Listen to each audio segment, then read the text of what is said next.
Hi, I'm Penny Githens, a candidate for the Indiana Legislature in House District 60. I want to take a few minutes to chat with you about the issues and why I'm running.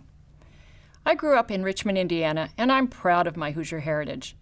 But the Indiana of today is not the Indiana of my youth, where education was valued, our roads and bridges truly made us the crossroads of America, working people earned a living wage, and Hoosier hospitality was more than an empty slogan. I'm sure that many of you share my sense that something is deeply wrong. I feel that our governor and Republican-dominated legislature have failed to address numerous serious problems, and they have no coherent program for building a better future for our state. Here's what I think are the three major challenges we face today. First, education. I'm running because we need to rejuvenate our public education system. We need to reduce the amount of time and money we are spending on testing and return more control to local teachers and administrators. I've been out talking with teachers, hearing about students crying and even throwing up during I-STEP testing. I've listened to parents say that their children loved school until the third grade when they began taking the I-STEP. This is wrong and needs to change.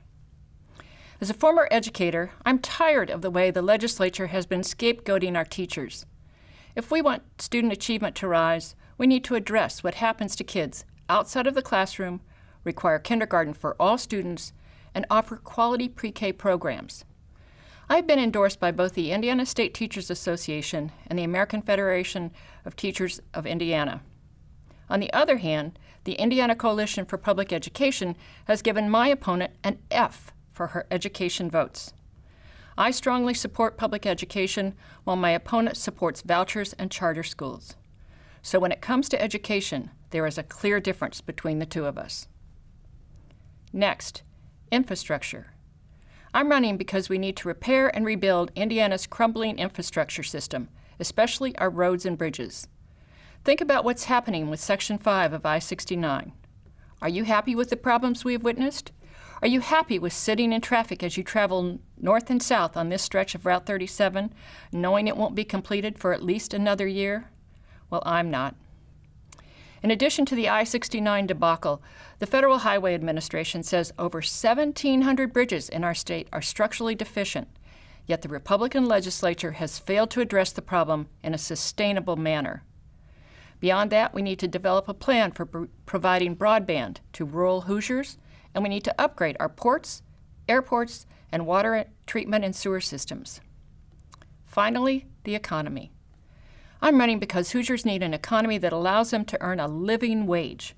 We need to listen to Indiana businesses and protect the rights of all Hoosiers. We need to ensure that Indiana workers have 21st century job skills. When businesses close factories, the way Carrier did in Indianapolis, we need to demand that they return any and all tax breaks that they were given.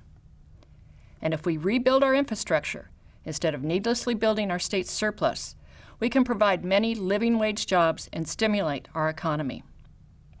The Republicans tout the state's low unemployment rate, but over the last 4 years, total job growth was only 5.4% in Indiana, compared to almost 7% for the rest of the nation. We can do better. As some of you know, my older son has autism. When Nathan was diagnosed, we learned that our health insurance did not cover his condition. So a few years later, I was standing before the Indiana Commission on Autism, working to get that coverage. The first attempt failed, but I did not give up. Over the course of the next 2 years, working with families from around the state, Republicans and Democrats, I led the successful effort to mandate health insurance for autism. That's right. I helped change the law. I'm telling you this because I want you to know that I'm a fighter and will fight to make things better. Nelson Mandela once said, "A different world cannot be built by indifferent people." I'm running because we need to change course in Indiana, both to improve things now and to ensure a brighter future for our children and our grandchildren. We can and must do better, and with your help, I promise to work toward that goal. Again, I'm Penny Githens, running for the Indiana House in District 60, and I'm asking for your vote on November the 8th. Thank you.